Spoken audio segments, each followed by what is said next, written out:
अस्सलाम वालेकुम गाइस। और आज की इस वीडियो में हम बात करेंगे 7 ब्लैक हैट एसईओ ट्रिक्स जो कि मैं यूज़ कर चुका हूँ ऑलरेडी और जिस पे मैंने काम किया है और रिज़ल्ट भी आया है हमें। तो वीडियो को स्टार्ट करने से पहले चैनल को सब्सक्राइब कर दें, बेल नोटिफिकेशन ऑन कर लें।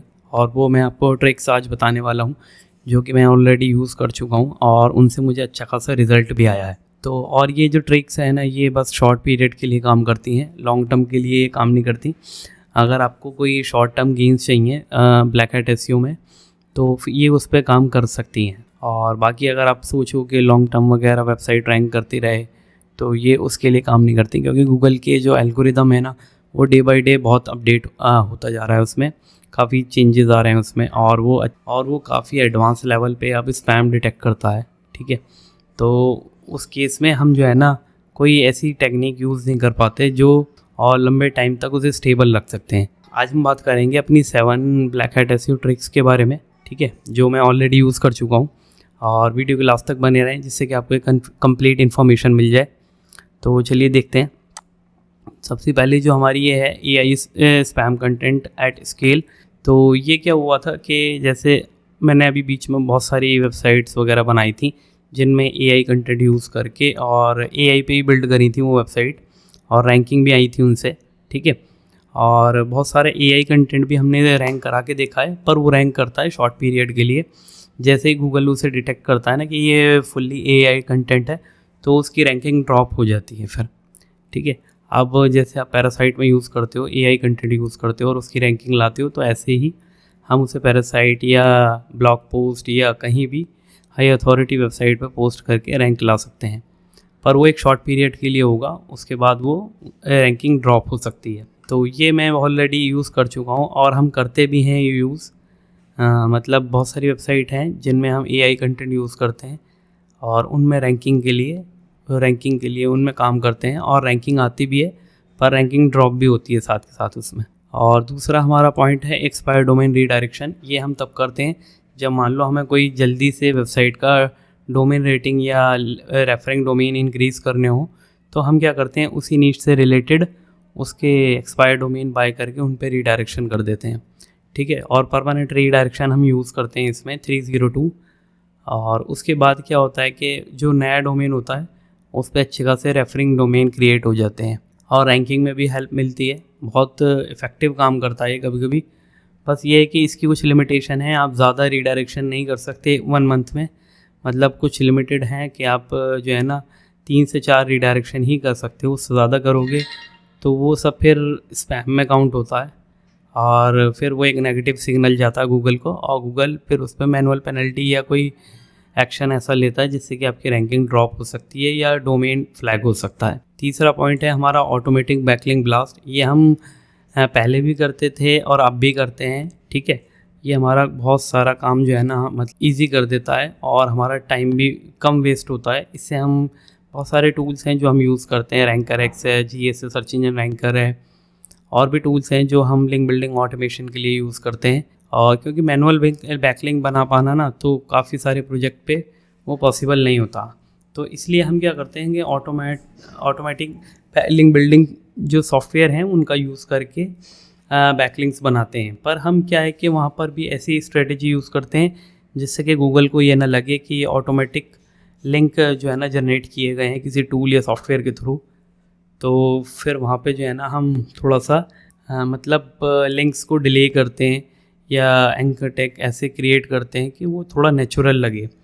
ठीक है, ना कि ऑटोमेटेड है। 4th पॉइंट पे जाते हैं हमारा, यहाँ पैरासाइट है, पैरासाइट एसईओ, और ये आजकल खूब ट्रेंड में है और चल भी रहा है अच्छा खासा। ठीक है, तो इसमें यही है कि आप हाई अथॉरिटी वेबसाइट पे अपना पोस्ट डालते हो या PDF अपलोड करते हो, ठीक है, या प्रोफाइल बनाते हो और उसे रैंक कराते हो। तो ये तो काफ़ी यूज़ करते हैं हम। ठीक है, और बहुत टाइम से यूज़ करते हुए आ रहे हैं, इसमें भी अच्छा रिज़ल्ट मिलता है। बस ये है कि थोड़ा सा आजकल रैंकिंग डाउन है क्योंकि गूगल के अपडेट के बाद गूगल स्पैम अपडेट आया था अभी मार्च में। तो उससे क्या हुआ था ना, मतलब जो पैरासाइट अब्यूज़ के से रिलेटेड था वो, और काफ़ी पैरासाइट हिट हुई हैं उसमें, वेबसाइट जो थी जिस पे हम पैरासाइट वगैरह कर रहे थे। तो क्या है कि सब स्पैम में काउंट होता है। आप AI कंटेंट यूज़ करके और उस वेबसाइट की अथॉरिटी का यूज़ करके अपने लिए एक पेज रैंक करा रहे हो। ठीक है। तो वो सारी चीज़ें होती हैं इसमें। बाकी हमारा 5th पॉइंट जो है कीवर्ड स्टफिंग। कीवर्ड स्टफिंग भी पैरासाइट में यूज़ होता है और इसका जल्दी रैंकिंग लाने के लिए, उस कीवर्ड को ट्रिगर करने के लिए तो कीवर्ड स्टफिंग यूज़ होती है। और ये कभी कभी काम करता है, कभी कभी काम नहीं करता, क्योंकि गूगल इसे गूगल इसे बहुत अच्छे से डिटेक्ट कर लेता है कीवर्ड स्टफिंग को। तो आप ज़्यादा नहीं कर सकते इसे भी यूज़। बस हाँ, ये कि कभी कभी ट्राई करते हैं तो काम कर जाता है। जो पॉइंट है हमारा, क्लॉक पेजेस होते हैं। क्लॉकिंग वही कि आप किसी भी वेबसाइट के लिए कर सकते हो। जैसे कोई ऐसी वेबसाइट है जो कि गूगल की गाइडलाइंस के अकॉर्डिंग जो है ना, आप उन पे काम नहीं कर सकते। जैसे कुछ ऐसी वेबसाइट होती हैं गेमिंग्स या थोड़ी कुछ अलग वेबसाइट, तो उनमें क्लॉकिंग होती है और पैरासाइट में भी क्लॉकिंग करते हैं लोग, ठीक है, एफिलिएट मार्केटिंग से रिलेटेड प्रोडक्ट के लिए। तो वहाँ पर भी क्लॉकिंग करके उन पेजेस को रैंक करा के और अपने ऑफ़र पे रीडायरेक्ट करते हैं। ये भी काफ़ी यूज़ होता है, हम भी यूज़ करते हैं इसे। और इसके भी अलग सॉफ्टवेयर होते हैं जिनके थ्रू ये यूज़ किया जाता है। 7 पॉइंट पे जो है हमारा वो PBN है। PBN ये समझो मैं बहुत टाइम से यूज़ करता हुआ आ रहा हूँ और PBN काम करते भी हैं, बहुत अच्छे से काम करते हैं। रैंकिंग भी बढ़ती है, डोमेन रेटिंग भी इंक्रीज़ होती है। और बस ये है कि आप जब PBN बना रहे हो तो उसे आपको अच्छे से मैनेज करना है। फुटप्रिंट हाइड रहें, ठीक है। फुटप्रिंट जैसे ही डिटेक्ट होंगे तो आपके सारे PBN बेकार हो जाते हैं। फिर वो क्या है ना, अगर आप उनसे लिंक ले रहे हो तो आपका जो मेन वेबसाइट है उस पर भी पेनल्टी आ सकती है, ठीक है। तो यहाँ पर सब वही है कि आप अगर काम कर रहे हो ध्यान रखना पड़ता है। ये सारी चीज़ें जो है ना, बिल्कुल आप सही से प्लान करें तो ही वर्क करेंगी। अगर आपने कुछ भी मिस्टेक करते हो तो वो फिर क्या होगा कि आपकी जो मेन वेबसाइट है ना, मनी साइट, उस पर भी इफ़ेक्ट आता है उसका, ठीक है। ये 7 पॉइंट थे जो हम यूज़ करते हैं और यूज़ कर भी रहे हैं और रिज़ल्ट भी आते हैं इससे हमें, ठीक है। और नेक्स्ट वीडियो में मैं जो है ना आपको कुछ और नया बताऊंगा कि और कौन कौन सी स्ट्रेटेजी है जो हम यूज़ कर रहे हैं और जो काम कर रही हैं। तो इसके लिए आप जो है ना चैनल को सब्सक्राइब कर दें और बेल नोटिफिकेशन ऑन कर लें, जिससे जो है ना आपको मेरी नेक्स्ट वीडियो मिल जाए। अगर मैं नेक्स्ट वीडियो बनाता हूँ तो आपको नोटिफिकेशन आएगा उसका और आप उसे जो है ना टाइम पे ही देख लोगे।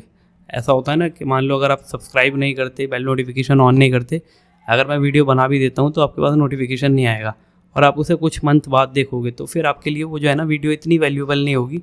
जो आप करंट टाइम में देखोगे तब वैल्यूएबल होगी। तो इसलिए आप जो है ना चैनल को सब्सक्राइब कर दें, बेल नोटिफिकेशन ऑन कर लें और हमारा ब्लैक हैट SEO कोर्स भी ज्वाइन कर सकते हैं जिसमें पैरासाइट है और लिंक बिल्डिंग ऑटोमेशन है। तो आप उन 2 पे काम करके जो है ना अपना जो है ना अच्छी खासी लीड जनरेट कर सकते हो, ठीक है। तो चलिए ठीक है, फिर नेक्स्ट वीडियो में मिलते हैं। ओके।